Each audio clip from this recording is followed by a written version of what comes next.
This is St. Louis Public Radio.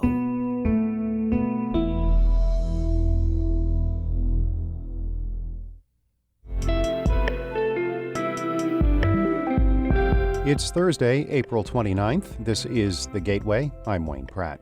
St. Louis's MLS team is starting a free youth academy this fall. The program is part of an effort to make access to high-level soccer more equitable. Having that opportunity now here to build something from scratch, I think to get that foundation right is our key thing, because it can change, I would say actually can change people's life. In just a few minutes, St. Louis Public Radio's Kayla Drake reports nearly 300 teens are competing to be the future of St. Louis soccer. The Missouri Senate has voted down 2 attempts to fund Medicaid expansion. Sebastian Martinez Valdivia reports. Senate Minority Leader John Rizzo, a Democrat from Independence, proposed 2 separate amendments to add funding for voter-approved expansion into spending bills. The Senate rejected both amendments, which would have added the amount Governor Mike Parson requested in his proposed budget. Democrats argued the legislature has an obligation to fund expansion after voters added it to the state constitution in August.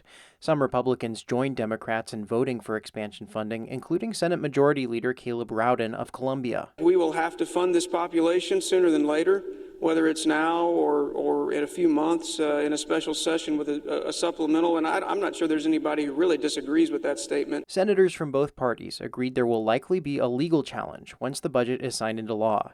I'm Sebastian Martinez Valdivia.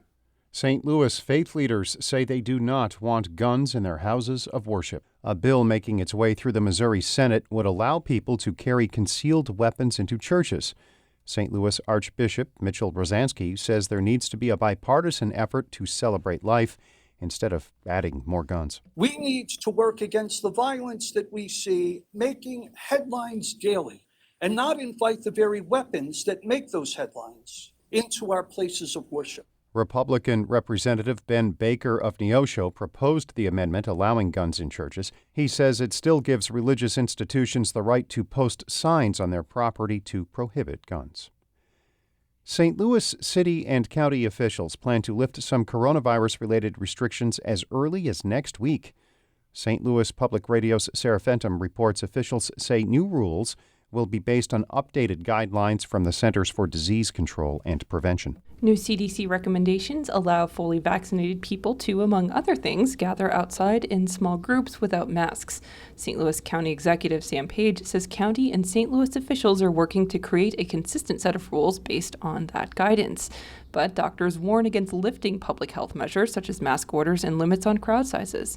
Dr. Alex Garza is the head of the St. Louis Metropolitan Pandemic Task Force. He says officials should hold off on making changes because coronavirus variants are circulating and not enough people have received the COVID-19 vaccine. It's too soon to abandon those proven steps that have helped prevent the spread of the virus. Nearly 30% of St. Louis residents and 40% of St. Louis County residents have received at least 1 dose of the vaccine.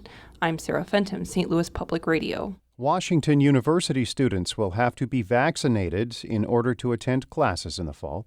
Chancellor Andrew Martin says the requirement will allow for the, quote, safest possible environment on campus. The private university is the first college in Missouri to require students to be vaccinated during the pandemic. The Chronicle of Higher Education reports about 200 colleges in mostly liberal-leaning states will require students to be vaccinated against COVID-19.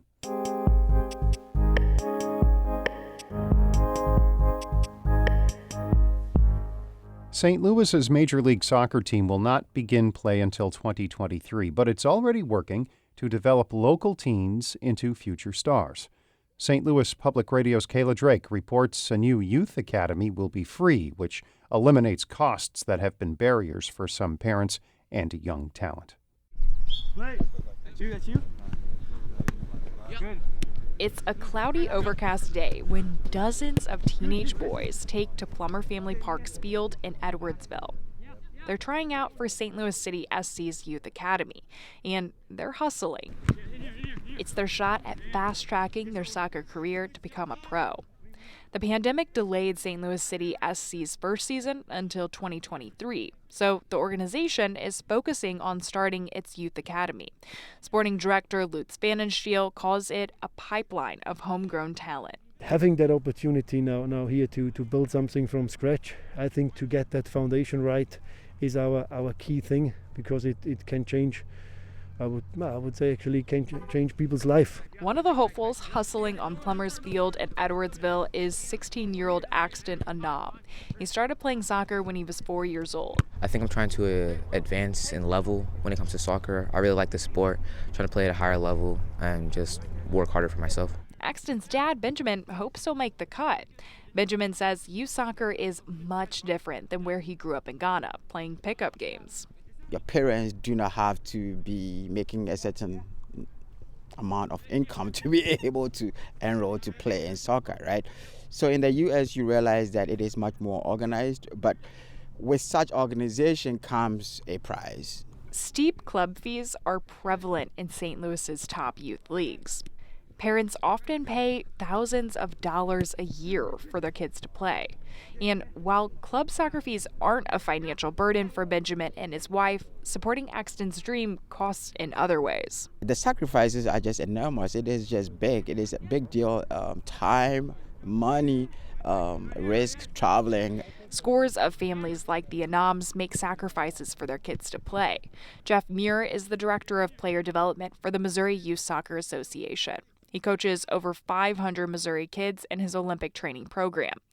Too often, he says, kids are excluded from the game solely based on their parents' income rather than talent.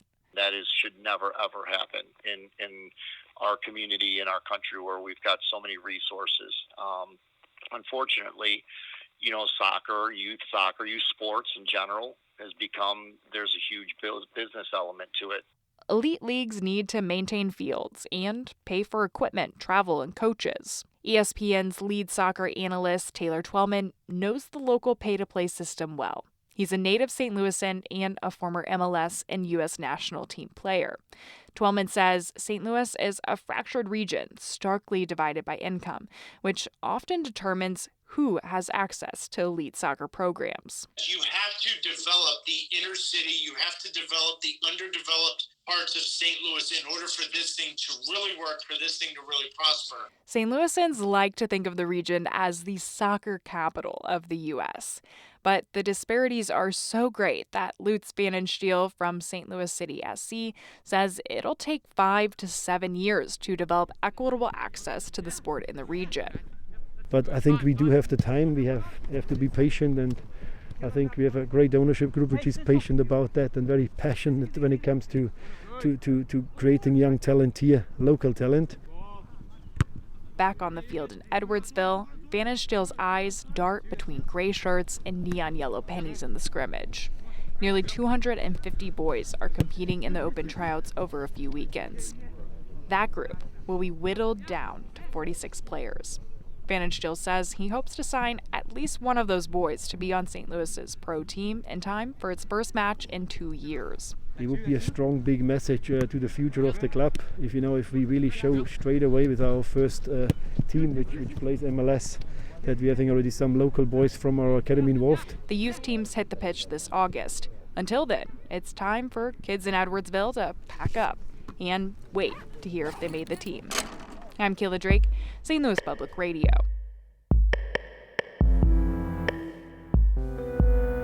The last open session for the St. Louis City SC Youth Academy is Saturday at Cardinal Ritter High School in St. Louis. People can sign up online.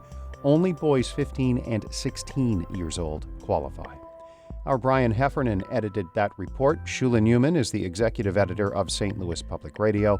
Music by Ryan McNeely of Adult Fur. I'm Wayne Pratt. The Gateway is a production of St. Louis Public Radio. Understanding starts here. St. Louis Public Radio is a service of the University of Missouri St. Louis. Support comes from the Missouri Forest Products Association, committed to conservation and careful management of the state's forests to make them more resilient and better habitats for wildlife. ChooseWood.com.